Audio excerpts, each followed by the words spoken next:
So in the first two learning targets, we identified the slopes and we identified the intercept of various linear functions.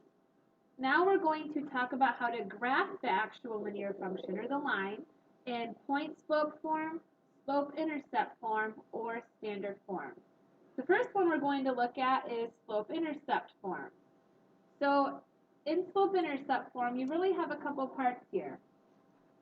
This right here is the y-intercept. We know that because if we were to put 0 in for x, you would end up with y equals -5. And the y-intercept happens when you put 0 in for x. So we know that that's the y-intercept. This is the slope, which is really 3 over 1, because if a number isn't over anything else, it's really just over 1. So our y-intercept is -5, and our slope is 3. So if we know that this line crosses the y-axis at -5, we can put a dot right there. And then from there, our slope is rise 3 over 1. So we're going to go up 3 over 1 and put a dot. Up 3 over 1, put a dot. Up 3 over 1, put a dot.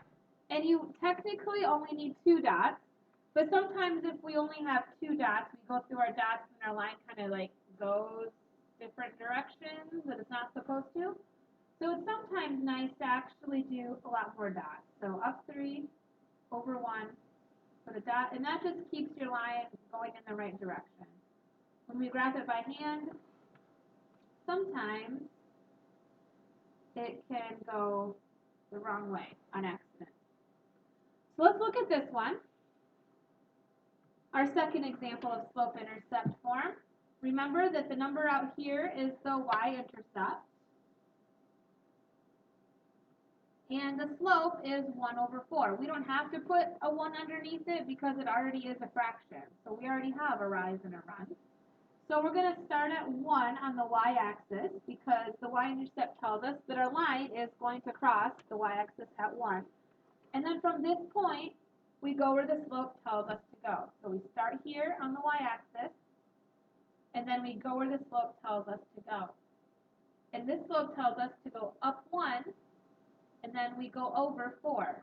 So I'm going to go up 1, over 4. Put a dot. Up 1, over 4, and put a dot. So my line looks like that.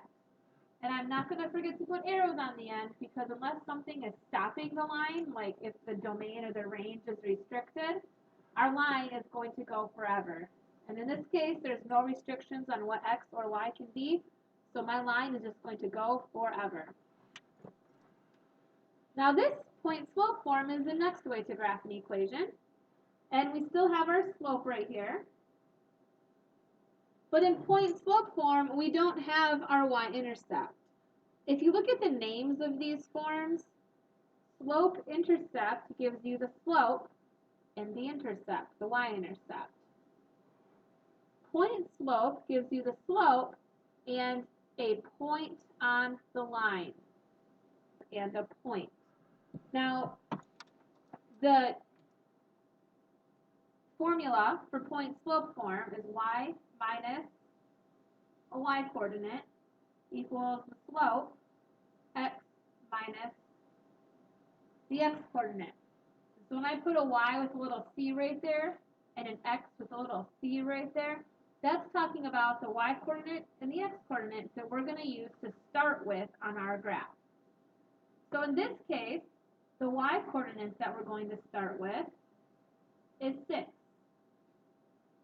Because this minus is actually just part of the equation. The y-coordinate is just what's there. It's y minus the y-coordinate. So here it's y minus 6.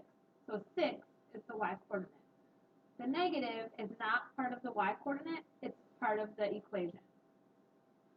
Over here, it's x minus the x-coordinate. Well, if the equation is really supposed to say x minus that means my x-coordinate is actually a negative 3. Because x minus a negative 3, we would actually just write plus 3. So this is actually a negative 3. Essentially, to summarize, what happens is your x and y coordinates end up being the opposite of what it looks like here. This says y minus 6, so your y coordinate is a positive 6. This says x plus 3, so your y coordinate is a negative 3. It essentially ends up being the opposite because that minus is part of the equation. So if this is supposed to be x minus the x coordinate, we would say it's x minus a negative 3 because that's the same as saying x plus 3. So what we're going to do is this is our starting point. So I will write starting point. And we're going to start at negative 3, positive 6. And then from that point, we're going to go where our slope tells us to go. So we're going to go up 1 over 2. Up 1 over 2. Up 1 over 2. Up 1 over 2. Okay? Now if we move down here to the second example, here our slope again is 1/2. And the point we're going to start with, the x-coordinate is going to be a positive 4 because it's x minus your x-coordinate, and that says x minus 4, so the x-coordinate is a 4. And the y-coordinate is actually a negative 2 because this has to be a negative 2 to make y minus a negative 2 because when you subtract a negative, it's going to end up looking like that positive right there. So we're going to start at the point 4, negative 2. And our slope is 1/2 again, so up 1 over 2, up 1 over 2, up 1 over 2, like that. Okay? So slope-intercept is nice because you have a slope and a y-intercept. Point slope is nice because you have a slope and a point to start with. Standard form is nice because it's easy to find those intercepts. We don't have a slope here, so we're not going to go that route. Instead, we're just going to find the intercept. Now to find the x-intercept, you put 0 in for y. So I'm going to have 3x minus 4 times 0 equals 24. And 4 times 0 is just 0, so that whole section right there crosses out. So I really just have 3x equals 24. So if I divide both sides by 3, x is 8. So my x-intercept is 8, 0. So that is there. My y-intercept, I put 0 in for x. So I have 3 times 0 minus 4y equals 24. 3 times 0 is just 0, so that cancels out. I really just have negative 4y equals 24. So if I divide both sides by negative 4, I have y equals negative 6.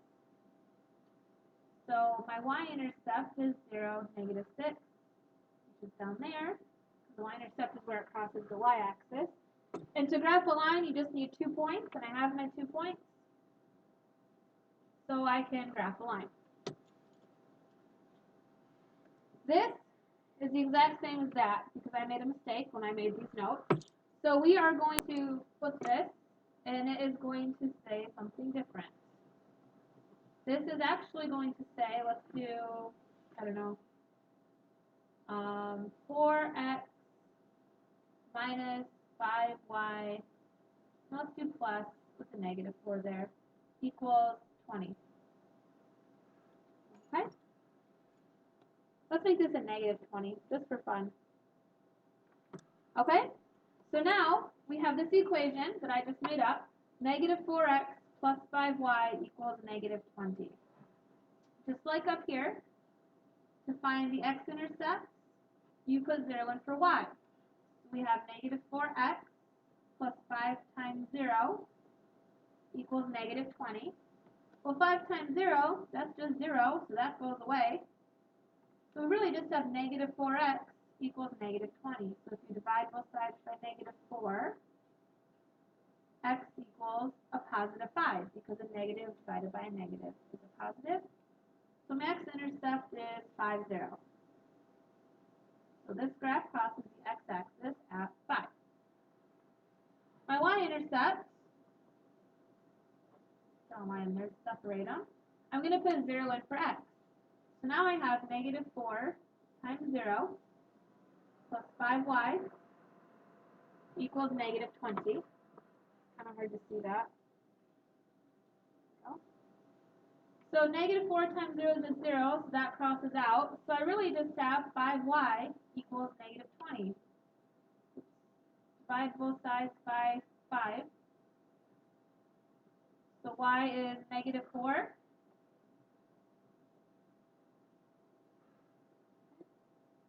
So my y-intercept is negative 4, which is down there. And that is how you graph equations in slope-intercept form, point-slope form, and standard form.